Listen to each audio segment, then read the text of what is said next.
Na reta final do processo de impeachment, a presidente afastada é sabatinada por senadores e sustenta a tese de golpe parlamentar. Enquanto isso, na Câmara, deputados aprovam a última medida provisória editada por Dilma Rousseff. E essa edição destaca também: deputados questionam demora da Anvisa na aprovação de rótulos destacando benefícios à saúde de alguns alimentos. Câmara debate o alto custo do serviço prestado pelos práticos, aqueles profissionais que ajudam a manobrar navios nos portos.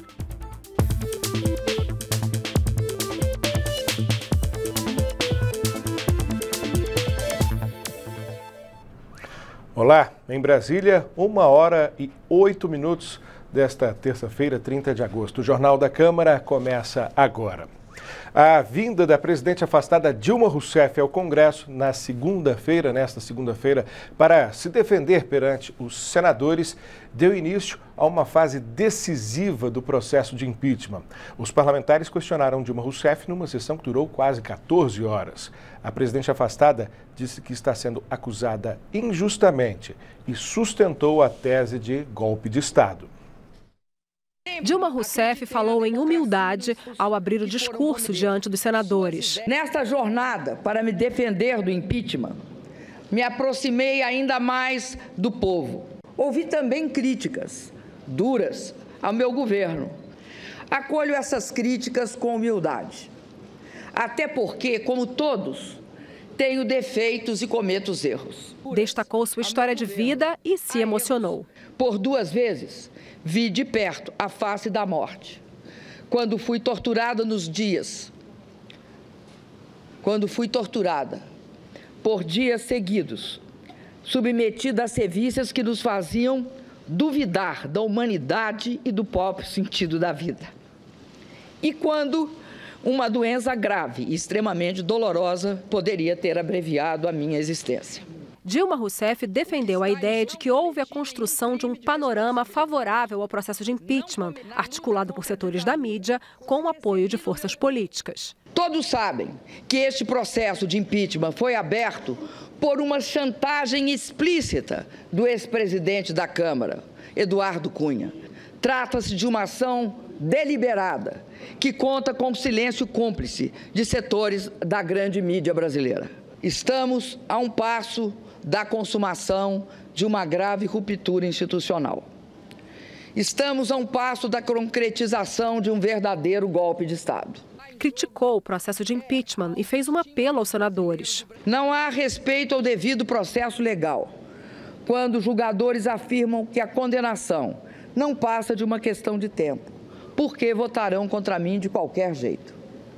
Nesse caso, o direito de defesa será exercido apenas formalmente, mas não será apreciado substantivamente nos seus argumentos e nas suas provas. Faço um apelo final a todos os senadores. Não aceitem um golpe que, em vez de solucionar, agravará a crise brasileira. Peço que façam justiça a uma presidente honesta, que jamais cometeu qualquer ato ilegal na vida pessoal ou nas funções públicas que exerceu. Votem sem ressentimento. Durante a fase de perguntas dos senadores, a presidente se defendeu pontualmente das acusações que são a base do processo de impeachment, as chamadas pedaladas fiscais para o pagamento do Plano Safra e a abertura de créditos por decreto sem autorização do Legislativo. Recebeu apoio e crítica. Nesses decretos, insisto em repetir, o que se discute não é a sua execução, ou a realização ou não de seu respectivo gasto, ou mesmo os aspectos relativos ao seu eventual contingenciamento, mas sim a sua simples abertura, como explicitamente reza o inciso 5 do artigo 67. O Plano Safra e suas subvenções foram criadas pelo presidente Collor e só agora virou crime e só agora virou empréstimo. A presidente afastada afirmou várias vezes que não cometeu crime de responsabilidade. Disse que as leis autorizavam todas as decisões dela. Eu discordo, assim, rigorosamente desta afirmação que nós desrespeitamos o legislativo na medida que desrespeitamos a legislação. Por aí não é possível caracterizar esse processo, porque tem um sistema de leis que permite e que regula essa questão. Boa parte dos questionamentos se voltaram para a tese de que existe possibilidade de golpe, tese defendida pela presidente afastada. Vossa Excelência, presidente afastada, fala em golpe. O presidente do Supremo Tribunal Federal, que preside esse julgamento, é parte desse golpe, à medida em que a mais alta corte chancela esse processo? A sua presença aqui legitima o julgamento e derruba a narrativa de Sua Excelência e do seu partido, quando insiste, como fez agora no seu pronunciamento, em fazer a referência a golpe. No golpe militar, é como se você tivesse uma árvore, senadora, e essa árvore fosse derrubada. Você derruba o governo e você derruba o regime democrático. O que tem acontecido no que eles chamam de golpe parlamentar é o fato de que você tira um presidente que foi eleito pelo voto direto por razões que estão fragilizadas pelo fato de que não tem crime de responsabilidade que a sustenta. Por quê?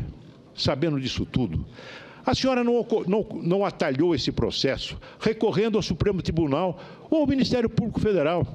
João Goulart não tinha quem recorrer, a senhora tem instituições democráticas e, no entanto, a senhora preferiu recorrer a uma organização internacional. Eu estou recorrendo àquilo que a Constituição prevê. Porque a responsabilidade constitucional, senador, está aqui.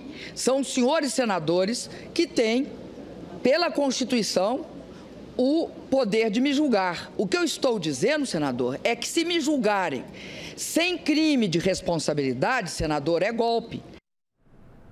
E essa sabatina da presidente afastada no Senado continuou durante a tarde e a noite. Alguns senadores fizeram críticas à condução da política econômica por parte do governo Dilma, a quem atribuem responsabilidade pelo cenário de crise que o país atravessa. Já parlamentares contrários ao impeachment classificaram o processo como um atentado à democracia. Nós não a vemos como ré.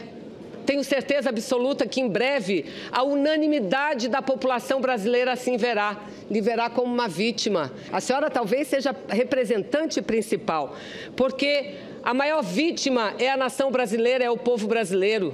O que eles estão fazendo não é um embate jurídico, político, como determina a Constituição Federal. Em havendo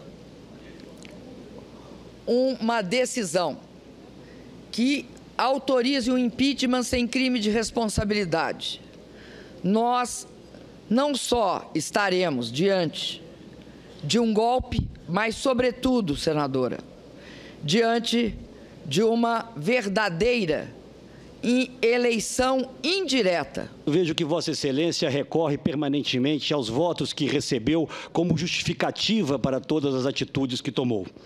O voto, sabemos todos, senhora presidente, não é um salvo-conduto. Ele é uma delegação que pressupõe deveres e direitos.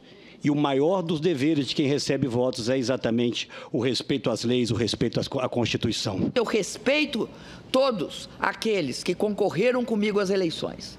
Agora, não respeito, senador, a eleição indireta, que é produto de um processo de impeachment sem crime de responsabilidade. Presidenta, Vossa Excelência está respondendo aqui por supostos crimes de responsabilidade que lhe foram imputados, mas que foram praticados por 17 governadores de Estado e mais de um presidente da República.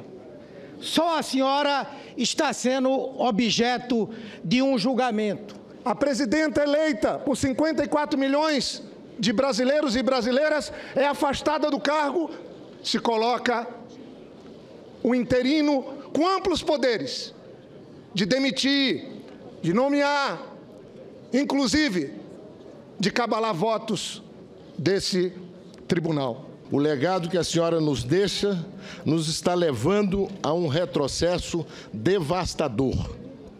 A começar pelos programas sociais praticamente inviabilizados por sua gestão no período final, mas que serão mantidos pela determinação do novo governo e pelo voto responsável e comprometido com as mudanças do Congresso Nacional para acertar as contas públicas duramente depredadas nos últimos anos. O fato é que, lamentavelmente, seu governo não foi caracterizado pelo diálogo.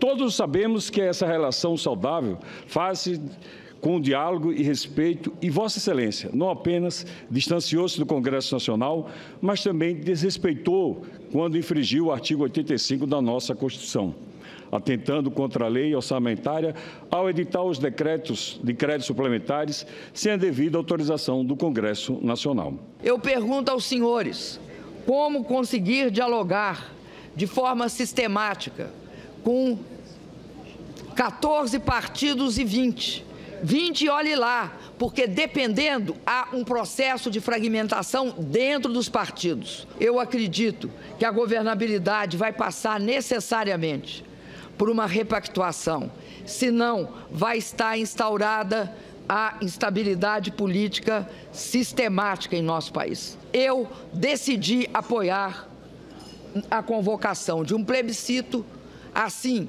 que voltar ao governo e também uma discussão clara que esse país tem de fazer sobre a reforma política. O depoimento da presidente Dilma Rousseff começou às 9h30 da manhã e só terminou por volta de meia-noite, em um depoimento que durou cerca de 15 horas e contou com a participação de quase 50 senadores. Os parlamentares que são contrários ao governo Dilma afirmaram que ela colocou o país em uma grave crise econômica por conta de decisões equivocadas. Já os parlamentares que são apoiadores do governo de Dilma Rousseff afirmaram que apoiar o impeachment é atentar contra a democracia.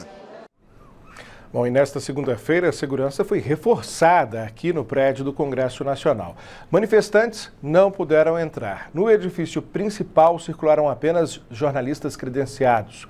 Vamos ver agora um pouco dos bastidores que cercaram a defesa da presidente afastada Dilma Rousseff nesse quarto dia de julgamento. Do lado de fora ficaram os manifestantes. A personagem do dia chegou cedo pela porta principal. Atravessou o Salão Branco para receber as flores trazidas por um grupo de apoiadores. As mesmas pessoas entoaram Apesar de Você na hora em que Chico Buarque chegou ao Senado para apoiar a permanência de Dilma. A canção foi feita em protesto contra a ditadura militar.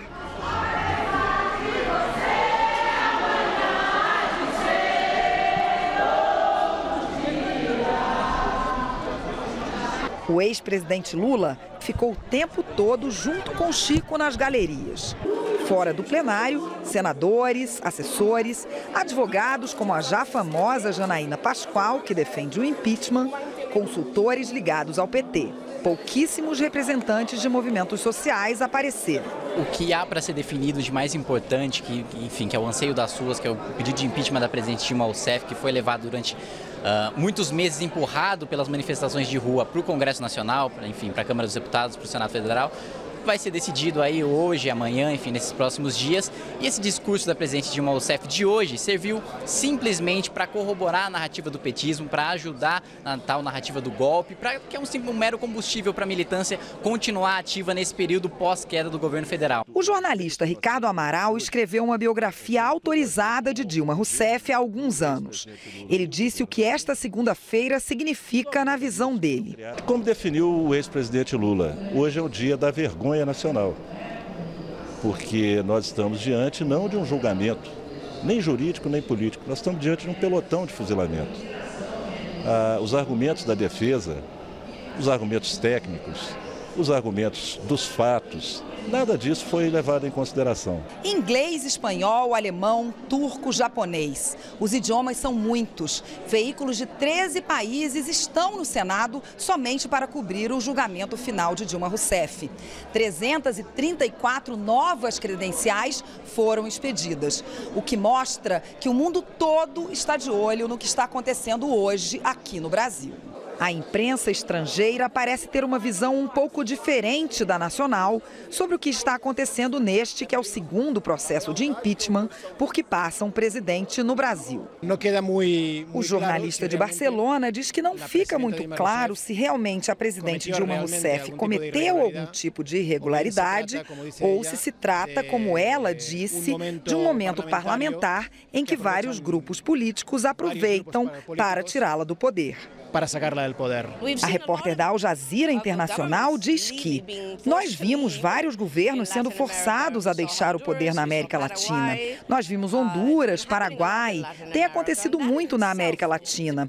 Isso em si indica que há muito mais instabilidade a essa altura na nossa história do que muitos gostariam. Enquanto no Senado a presidente afastada Dilma Rousseff enfrentava o processo de impeachment, aqui na Câmara o plenário analisava a última medida provisória editada por ela ainda no cargo. O plenário votou e aprovou medida provisória que trata da emissão de 2 certificados voltados para a área agrícola. Corrigidos pela variação cambial de outras moedas, os 2 mecanismos buscam garantir o financiamento externo para o agronegócio. O setor da agricultura e da pecuária tem sido a âncora de todos esses processos econômicos que o país passa e pela dificuldade agora com a crise econômica. Mais uma vez responde, apesar de que o governo Dilma destruiu o setor sucroalcooleiro do país. Esta foi a última MP editada pela presidente Dilma Rousseff antes de ser afastada do cargo. A análise foi complicada porque aliados de Dilma apresentaram requerimentos para tentar adiar a votação, feita ao mesmo tempo em que, no Senado, a presidente afastada se defendia do processo de impeachment. O mérito da medida provisória editada pela presidenta Dilma, ele é importantíssimo para a agricultura do nosso país.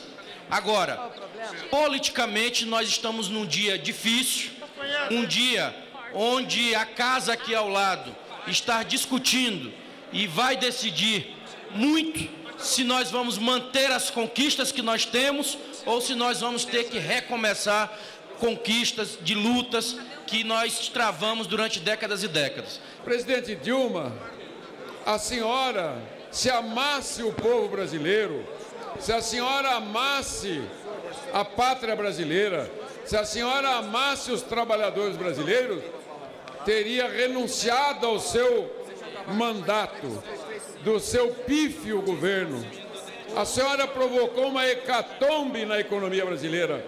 Os deputados também discutiram a medida provisória que muda a estrutura dos ministérios, editada pelo presidente interino Michel Temer assim que assumiu o Palácio do Planalto.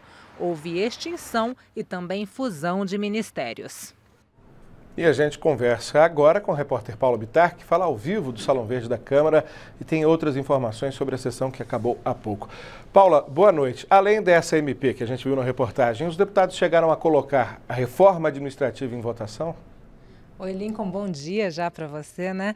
E sim, colocaram, foi votada, foi aprovada essa que foi a primeira medida provisória editada pelo presidente interino da República, Michel Temer. A gente falou aí na reportagem da última medida provisória editada pela presidente afastada Dilma Rousseff, foi aprovada. Também foi aprovada a primeira editada por Michel Temer, que é justamente essa que faz uma modificação, uma reforma administrativa nos ministérios, cria ministérios, reduz pastas, extingue pastas, funde pastas, enfim, a gente viu aí que acabaram ministérios como Previdência Social, Ciência e Tecnologia, Desenvolvimento Agrário, temas que acabaram sendo embarcados, que acabaram sendo colocados aí dentro de outras pastas. O texto que foi aprovado hoje aqui pela Câmara foi um texto já modificado, que acabou já agrupando ali essa recriação do Ministério da Cultura. A gente lembra que depois de editada essa medida provisória, houve vários protestos do setor artístico contra a extinção do Ministério da Cultura. O presidente interino voltou atrás, recriou o Ministério da Cultura numa outra medida provisória, que acabou que essa medida provisória deve acabar, inclusive, perdendo a validade sem nem ser votada, porque esse texto aprovado aqui, ele já incorporou essa modificação E mesmo com vários protestos dos partidos que apoiam a presidente afastada Dilma Rousseff, de que essa medida provisória não poderia ser votada ainda, já que não há um impeachment, não há um afastamento definitivo de Dilma Rousseff, e, portanto, uma reforma de um presidente interino deveria esperar um afastamento definitivo. Mesmo assim, a medida provisória foi aprovada e tanto a última MP de Dilma Rousseff quanto a primeira MP de Michel Temer seguem para análise do Senado Federal. Lincoln. Obrigado, Paula Bittar, ao vivo nesse comecinho de terça-feira, direto do Salão Verde. E você vai ver depois do intervalo, comissão especial que analisa as 10 medidas contra a corrupção, debate medidas preventivas e o tempo de prescrição dos crimes. E você vai ver também. Câmara debate o alto custo do serviço prestado pelos práticos, aqueles profissionais que ajudam a manobrar navios nos portos. A gente volta já.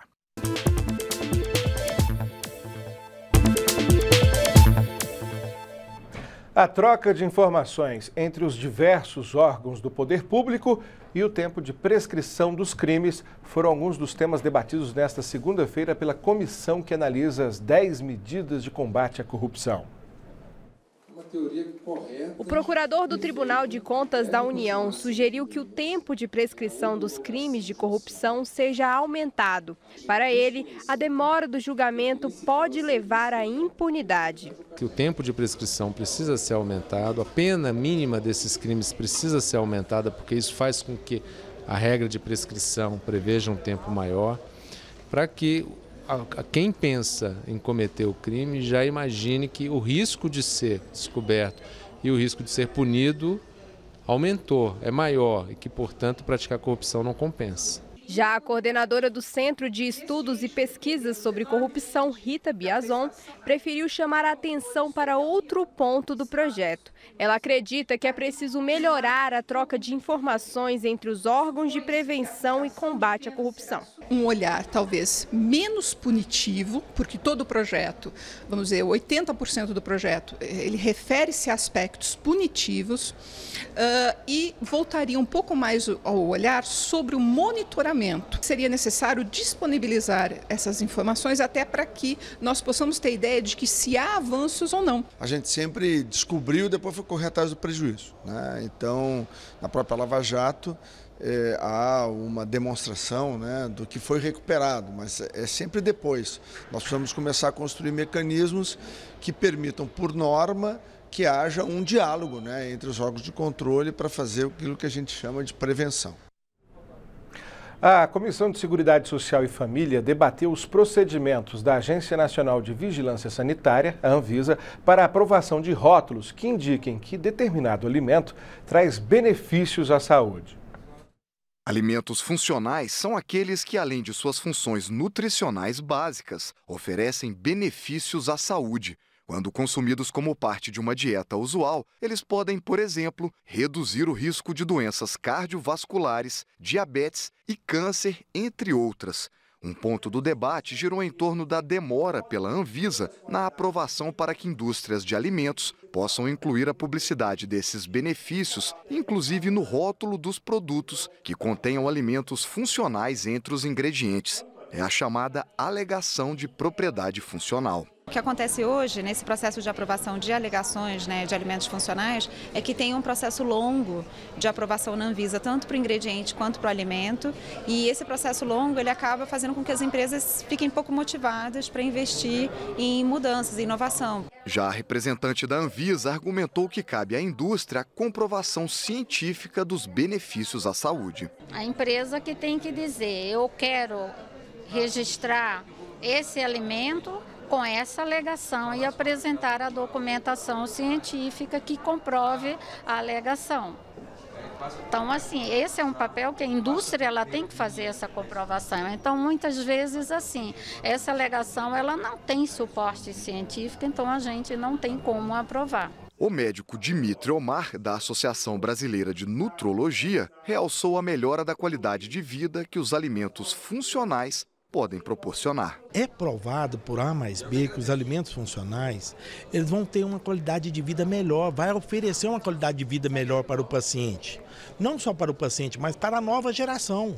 Então, se você tem um alimento adequado, que supre todas as necessidades, a tendência desse indivíduo evitar patologias e ter uma qualidade de vida melhor, são todas. O deputado Darcísio Peronde destacou a importância de trazer o assunto para a pauta. Alimentos funcionais entrar na pauta do Congresso Nacional. Nós temos que discutir isso, trazer a Anvisa, a indústria, os médicos e começar a discutir. Eles podem sim ajudar a saúde do brasileiro.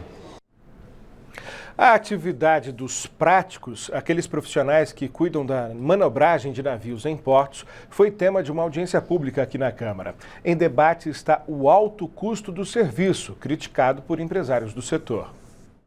Mais de 600 profissionais, chamados de práticos, são hoje autorizados pela Marinha a orientar milhares de manobras realizadas todo ano pelos navios nos portos brasileiros. Esse trabalho é regulado por uma lei de 1997, por normas da Marinha e por um decreto de 2012. A proposta em análise na Câmara define a praticagem como um serviço essencialmente privado e inclui regras sobre escalas de trabalho dos práticos. De acordo com o relator, o objetivo é reduzir as disputas na Justiça sobre a remuneração desse serviço. O que nós queremos é que haja a livre negociação, mas controlado pela autoridade marítima, quando ocorreu o abuso. Os práticos apoiam o projeto. O que ficou patente para nós de poucos anos para cá é que a hierarquia do decreto e da norma como portaria são insuficientes para garantir a estabilidade. Porque a interpretação que vem se fazendo da Leste está mudando. Isso é extremamente perigoso. Mas os representantes da Marinha e das empresas que operam navios não concordam com a proposta. Nesse momento, nós somos contra a aprovação do projeto de lei 2149, porque aquilo que está sendo proposto causa um impacto importante na segurança da navegação. Passar o rodízio único para uma lei irá engessar no caso de futuras necessidades de ajuste. Hoje, o principal impasse, eu diria que é custo. Como não poderia deixar de ser. Infelizmente, esse projeto de lei está totalmente focado nos interesses da praticagem, desconsiderando os interesses dos armadores. A ANTAQ, agência que regula o setor, contratou um estudo técnico para avaliar os preços da praticagem no Brasil. Os primeiros resultados mostram que eles estão acima de outros países. Está se concluindo uma metodologia para poder falar isso aí com segurança. Agora, que há necessidade de ter uma regulação, isso há. Mesmo assim, a agência, como a maioria dos participantes da audiência pública, acredita que o projeto de lei não apresenta uma boa solução para o problema. Parlamentares presentes também criticaram a proposta. Nós iremos trabalhar contra a concorrência imperfeita, ou seja, que um grupo se associe para estabelecer preços provavelmente ainda maior do que os praticados hoje. Infelizmente, de vez em quando surgem esses surtos de corporações querendo controlar o Brasil. O relator disse que vai recolher o parecer para preparar uma proposta de consenso. Bom, o projeto já foi aprovado pelas comissões de Trabalho e de Desenvolvimento Econômico. Agora vai ser analisado pelas comissões de Transporte e de Constituição e Justiça. Se for aprovado, não precisa passar pelo plenário. E esta edição termina agora. Para outras informações ou para rever nossas reportagens, é só acessar a nossa página na internet. Até logo, tchau!